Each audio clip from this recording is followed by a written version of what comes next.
கிரேட்வுட்ஸ் நேயர்களுக்கு வணக்கம். எங்க கூட்டணி கொள்கை கூட்டணி, கொள்கை கூட்டணி, கொள்கை கூட்டணி அப்படின்னு கொள்கை கொள்கை கொள்கை கொள்கைன்னு பேசிக்கிட்டு இருந்தாங்க திமுகவில் இருக்கிறவங்க எல்லாருமே. ஆனா இன்னைக்கு கொள்கை கொல்லைப்புறமா இருக்குதா, எந்த புறமா இருக்குதுன்னு தெரியல. எல்லாருமே என்ன பண்ணிட்டாங்க, விலைக்கு போட்டாங்க திமுக விட்டுட்டு. ஒரு பக்கம் விசிகா, ஒரு பக்கம் இடதுசாரிகள், ஒரு பக்கம் காங்கிரஸ், ஒரு பக்கம் மதிமுக. அதிரடியா சொல்லிட்டாரு, நாங்க மதிமுக வந்து என்ன பண்ணுது, திமுக கூட எல்லா உறவையும் முறிச்சுக்கிறோம்ப்பா. இனி அவங்க யாரோ நான் யாரோ, யாரும் அண்ணன் தண்ணி புழங்க கூடாது. மீறி யாருன்னா புழங்குனீங்கன்னா மதிமுக விட்டு நான் ஒதுக்கி வச்சிருவேன் அப்படின்னு சொல்லிட்டு ஐயா வைகோ அவர்கள் அதிரடியா முடிவு எடுத்திருக்கிறாரு.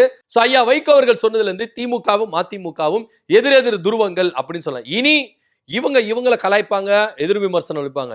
இவங்களை கலாய்ப்பாங்க, எகிரி அடிப்பாங்க அப்படின்னு தான் இங்க பார்க்க வேண்டிய ஒரு விஷயமா இருக்குது.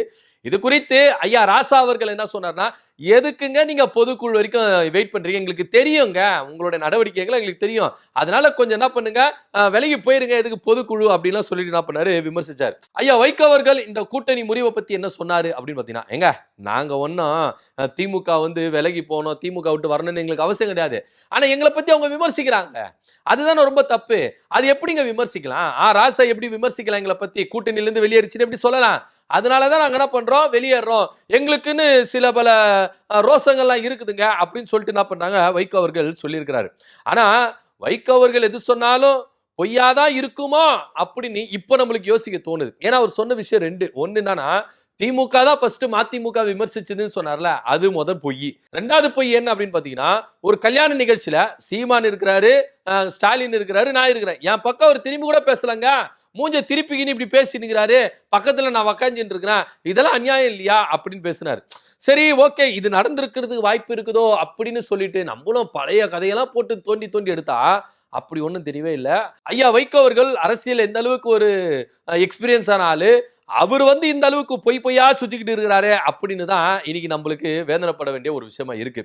ஆக்சுவலா நடந்த சம்பவம் என்ன அப்படின்னு பாத்தீங்கன்னா, முதல்ல திமுக விமர்சிக்கவே இல்லை, மதிமுகவை விமர்சிச்சது யாரு அப்படின்னா, ஐயா வைகோ அவர்களுடைய மகன் துரை வைகோ அவர் இருக்கிறார்ல, திருச்சி நாடாளுமன்ற தொகுதி எம்பி துரை வைகோ, அவர் தான் ஃபர்ஸ்ட் என்ன பண்ணாரு, போட்டு உடைச்சாரு. என்ன அப்படின்னா, திருச்சி கிழக்குல விஜய் அவர்கள் சந்திக்க வராரு, நன்றி சொல்ல வராரு.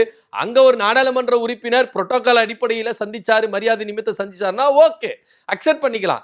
ஆனா பிரஸ் மீட்ல சொல்றாரு, நாங்க திமுகவில் கூட்டணி வச்சது செய்த மிகப்பெரிய தவறு ஒண்ணு. இன்னொன்னு, உதயசூரியன் சின்னத்துல நின்ன அது துரதிருஷ்டவசமானது அப்படின்னு சொல்லிட்டு என்ன பண்றாரு, ஒரு ஸ்டேட்மெண்ட் ஒன்று கொடுக்குறாரு. சரி, இவர் தான் இப்படி சொல்லிட்டு போறாரு. அப்ப கூட திமுக எதுவுமே எதிர்வினை ஆற்றவே இல்லை. எப்ப அவர் எதனா சொல்லு போட்டு விட்டுருங்க அப்படின்னு சொல்லிட்டு தான் திமுக என்ன பண்ணாங்க, சொல்லிக்கிட்டு இருந்தாங்க. அதுக்கப்புறம் மதிமுக அவைத்தலைவர் ஆடிட்டர் அர்ஜுனன் இருக்கிறார் பாருங்க, அவர் ஒரு விஷயத்த சொல்றாரு. என்ன சொல்றாரு, திமுக ஒரு நச்சுப்பாம்பு, நீங்க என்னதான் பாம்புக்கு பாலை வாத்து நீங்க வளர்த்தாலும் கடைசியில அது விஷத்தை தான் கக்கும் அப்படின்னு சொன்னாரு. சோ அது போலதான் திமுக ஒரு நச்சுப்பாம்பு அப்படின்னு அவர் ஒன்று சொல்றாரு. அப்ப கூட திமுக வந்து எதிர்வினை ஆற்றவில்லை. சோ அப்போ வைகோ அவர்கள் இவங்க ரெண்டு பேரையும் தூண்டி விட்டு வேடிக்கை பார்த்தாரா, இல்ல ஏன் இவர் கண்டனம் தெரிவிக்கல அப்படின்னு சொல்லிட்டு தான் எல்லாருமே கேட்டாங்க. ஏன்னா அப்போ வைகோ அவர்கள் சைலண்டா இருக்கிறாரு. தன்னுடைய மகன் பேசும்போது வைகோ அமைதியா இருக்கிறாரு, அவைத்தலைவர் பேசும்போது வைகோ அவர்கள் அமைதியா இருக்கிறார். திமுகவை எதிர்த்து பேசும்போது அவர் குரல் கொடுக்கவே இல்லை. சோ இதெல்லாம் வச்சு பார்க்கும்போது திமுக ஃபர்ஸ்ட் அட்டாக் பண்ணிச்சா, மதிமுக அட்டாக் பண்ணிச்சா அப்படின்றத நீங்களே யோசித்துக்குங்க அப்படின்னு தான் நம்ம சொல்ல வேண்டிய ஒரு இடத்துல இருக்கிறோம். அடுத்ததா கல்யாண நிகழ்ச்சியில ஸ்டாலின் அவர்கள் வைகோ அவர்கள்கிட்ட பேசவே இல்லை, சீமான் கிட்ட தான் பேசினாரு அப்படின்றது சுத்த பொய். வைகோ அவர்கள் கிட்ட உரையாடி இருக்கிறாரு, இவரும் உரையாடி இருக்கிறாரு, ரெண்டு பேரும் டிஸ்கஷன் பண்ணி இருக்கிறாங்க. ஆனா என்ன பார்க்கவே இல்லை, மூஞ்சி திருப்பின்னு போனாரு. இப்படி அபாண்டமா போய் சொல்றீங்களே ஐயா வைகோ அவர்களே, உங்களெல்லாம் என்ன சொல்றது அப்படின்னு நம்மளுக்கு தெரியவே இல்லை. இது ஒரு புறம் இருந்தாலும் இன்னொரு புறம் என்ன சொல்றாங்க அப்படின்னு பாத்தீங்கன்னா, எங்களை வந்து இந்த தேர்தல்ல சீட் ஒதுக்குனாங்களே, அப்பெல்லாம் வந்து எங்களுக்கு வந்து சீட் வந்து 4 தொகுதி தான், உதயசூரன் சின்னம் தான், அப்படி இப்படி நெருக்குனாங்க. தன்மானத்தையும் சுயமரியாதை விட்டுட்டு நாங்க இருந்தேன் அப்படின்னு சொன்னாரு. ஏங்க அதுக்கு ஏங்க அவ்வளவு நேரம் இருக்குன்னா, அப்பயே கூட்டணி வேணும்னு சொல்லிட்டு வெளியேற வண்டி தானே. ஏன் மதிமுக கூட்டணிக்கு வாங்கன்னு சொல்லிட்டு தாவேகாப்ப அழைக்கவே இல்லையா? வாங்கோ வாங்கோ வாங்கோ, ஆட்சியில் அதிகாரத்துல பங்கு தர வாங்கோ வாங்கன்னு கூப்பிட்டு இருந்தாங்களே, அப்ப போக வேண்டியதானே, ஏன் போகல அப்படின்னு கேள்வி கேட்க தோணுமா இல்லையா? ஆனா அப்ப அவர் என்ன சொன்னார்னா, நீங்க வந்து என்ன பண்ணுவீங்கன்னா, பிரசுக்காரங்களா என்ன பண்ணுவீங்க தெரியுமா, வைகோ எப்பன்னு காத்துட்டு இருப்பீங்க, உடனே கபான்னு பாஞ்சிடலாம் அப்படின்னு சொல்லிட்டு இருப்பீங்க, அதுக்கு இடம் கொடுக்க கூடாதுன்னு தான் நான் வந்து என்ன பண்ணல, இது மாதிரிலாம் பேசல அப்படின்னு சொன்னாரு. ஆனா இப்போ பேசின்னு தான் சார் இருக்கிறாங்க பிரசுக்காரங்க. நீங்க பண்ற ஒரு நடவடிக்கை வந்து எந்த அளவுக்கு வந்து ஒரு நடவடிக்கை, ஒரு அப்படி சொல்லி எப்படி சொல்றது, நிறத்துக்கு ஏற்ற மாதிரி மாறுற ஒரு நடவடிக்கை இப்போ கூட தானே விமர்சிக்கிறாங்க. ஏங்க இப்போதான் விமர்சிப்பாங்க, அப்போதான் விமர்சிக்க, எப்போதான் தான் விமர்சிப்பாங்க.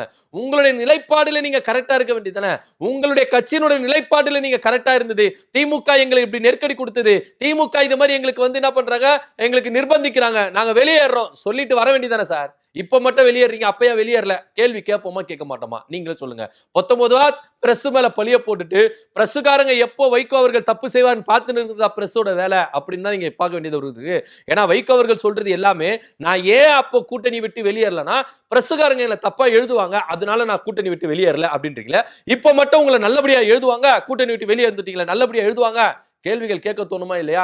19 நீங்க வந்து பத்திரிகையாளர் மேல பழிய போட்டுட்டு இந்த மாதிரி நீங்க எஸ்கேபிசம் பண்றீங்களே, இது எந்த அளவுக்கு அழகு ஐயா வைகோ அவர்களே சொல்லுங்க அப்படின்னு தான் நம்ம கேள்வி கேட்கிறோம். சோ இதெல்லாம் இப்படி இருக்கும் பொழுது இங்க விஜய் அவர்கள் சூப்பரா ஒரு ஆஃபர் கொடுத்திருக்காரு. பக்காவா பிளான் போட்டு ஸ்கெட்ச் போட்டு வைகோ அவர்கள் இந்த காயை நகர்த்தி இருக்கிறாரு அப்படின்னு தான் பார்க்கணும். இது நான் சொல்லல, ஐயா வைகோ அவர்கள் என்ன பண்ணாரு, கக்கி இருக்கிறாரு. என்னன்னா இவர் வந்து விஜய் வந்து சந்திச்சு கிட்டத்தட்ட 1 மணி நேரம் ஆலோசிச்சிருக்காங்க.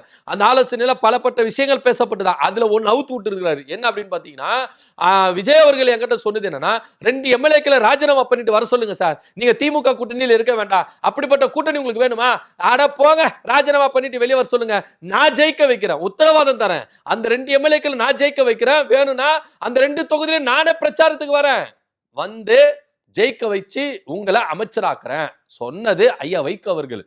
ஆனா இவரை இந்த விஷயத்தை கேட்டு வந்துட்டு பரவசமா இருக்கிறார் ஐயா வைகோ அவர்கள்.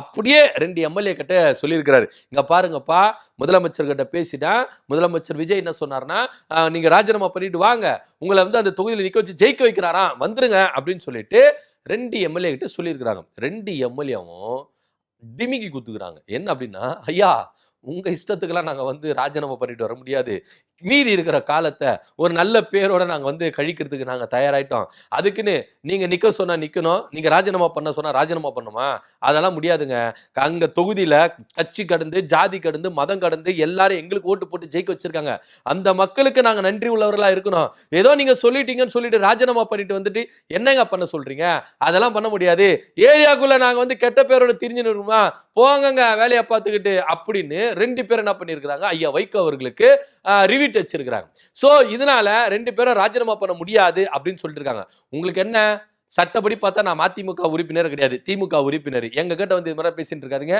நடைய கட்டுங்க அப்படின்னு சொல்லிட்டு 2 பேரும் என்ன பண்ணிருக்காங்க, எதிர்த்தாப்புல சொல்லிட்டு இருக்காங்க. இதனால சோகத்துல வந்து ஐயா வைகோ அவர்கள் என்ன பண்ணிருக்காரு, எதுவோப்பா நம்ம முடிவு பண்ணிட்டோம், தாவேகா தான், இதுக்கப்புறம் திமுகக்குள்ள நம்ம இருக்க முடியாது, ஏன்னா கொஞ்ச நெஞ்ச பேச்சா பேசுனீங்க, ஏகப்பட்ட பேச்சு பேசிட்டீங்க, திமுகக்குள்ள உங்களுக்கு மரியாதை இருக்குமா, அங்கீகாரம் கிடைக்குமா, அதெல்லாம் முடியாது சாமி, கிளம்புங்க, மூட்டை முடிச்செல்லாம் எடுத்துட்டு கிளம்புங்க அப்படின்னு சொல்லிட்டு தான் இவங்க என்ன பண்ணிருக்காங்க, கிளம்பி வந்துட்டு இருக்காங்க. சம்பவம் என்ன அப்படின்னு பாத்தீங்கன்னா, இந்த 2 எம்எல்ஏக்களும் உயர்நிலை கூட்டத்துக்கோ பொதுக்குழுவோ போல, இவங்க 2 பேரும் எதிர்ப்பு நிலையில் இருக்காங்க. ஓகே, துரை வைக்கோ போல, துரை வைகோ அவர்களும் உயர்நிலை கூட்டத்தில் கலந்துக்கல, பொதுக்குழு கூட்டத்தில் கலந்துக்கல, 2 பேருக்கு கிளாஷ் ஆயிருக்குதான், ஐயா வைகோ அவர்களுக்கும் துரை வைகோ அவர்களுக்கும் கிளாஷ் ஆயிருக்குது அப்படின்னு சில பல தகவல் வந்துட்டு இருக்கு.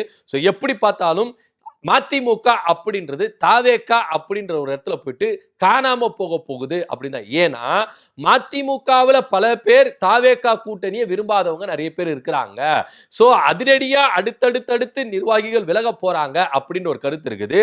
யார நீங்க வச்சு இவ்வளோ பெரிய பிளான போட்டீங்களோ அந்த பிளான் இன்னைக்கு சுக்குநூறா உடைஞ்சிருக்குது. 2 எம்எல்ஏக்களும் இங்க அவங்க ராஜினாமா பண்ண முடியாது அப்படின்னு சொல்லியிருக்கிறாங்க. ஏன் அப்படின்னா இந்த 2 எம்எல்ஏ ஒரு எம்எல்ஏ வந்து துரை வைகோ அவர்களுக்கு விட்டு கொடுக்கணும் அப்படின்னு சொல்லிட்டு நிர்பந்தம் தெரிவித்ததாக இங்க கூறப்படுகிறது. சோ அது மாத்திரம் இல்லாம இந்த 2 எம்எல்ஏக்களை ராஜினாமா பண்ணி போட்டா திரும்பவும் அந்த தொகுதியில் நிற்கும் பொழுது இவங்களுக்கே வாய்ப்பு கொடுக்கப்படுமா, இல்ல விஜய் அவர்கள் அவங்களுடைய கட்சிக்காரங்க நிக்க வைப்பாங்களா அப்படின்ற பல சந்தேகங்கள் இருக்குது. திரும்பவும் அந்த தொகுதியில நம்ம ஜெயிப்போமா அப்படின்னு ஒரு கேள்வி இருக்கு. ஏன் அப்படின்னா அந்த தொகுதியில திமுகவோட கூட்டணியில நின்னுதான் ஜெயிச்சிருக்கிறாங்க. சோ மத்த அவங்க வந்து தாவேகா வந்து தோத்து இருக்கிறாங்க. அப்படி இருக்கும்போது இந்த இடத்துல நம்ம தாவேகா சார்பான நிலையிலும் சுயேட்சை நிலைனாலும் நமக்கு வாக்கு கிடைக்குமா அப்படின்ற, ஏன்னா விஜயோட சமீப கால அரசியல் நகர்வுகள் அப்படின்றது மக்கள் மத்தியில ஒரு பெரும் எதிர்வினை ஆற்றி இருக்குது. சோ இதெல்லாம் யோசிச்சுதான் இவங்க 2 பேரும் தீர்க்கமான முடிவு எடுத்திருக்கிறாங்க அப்படின்றதுல எந்தவித மாற்று கருத்துல. விஜய் அவர்கள் எப்பேற்பட்ட ஒரு ஆஃபர் கொடுத்தாலும், விஜய் அவர்கள் எப்பேற்பட்ட ஒரு உத்தரவாதம் கொடுத்தாலும் இதெல்லாம் யோசிச்சு வைகோ அவர்கள் சூப்பரான நகர்வு நகர்த்தினாரு. ஆனா 2 எம்எல்ஏக்களும் சூப்பரா வைகோ அவர்களுக்கு டிமிக்கி குத்துருக்காங்க. சோ இதுதான் தன்வினை தன்னை சுடும் அப்படின்னு இங்க நிறைய பேர் சொல்றாங்களா அப்படின்னு நம்மளுக்கு தெரியல. இதை பத்தியோட கருத்து அப்படின்னு கீழே கமெண்ட் பண்ணுங்க. நன்றி, வணக்கம்.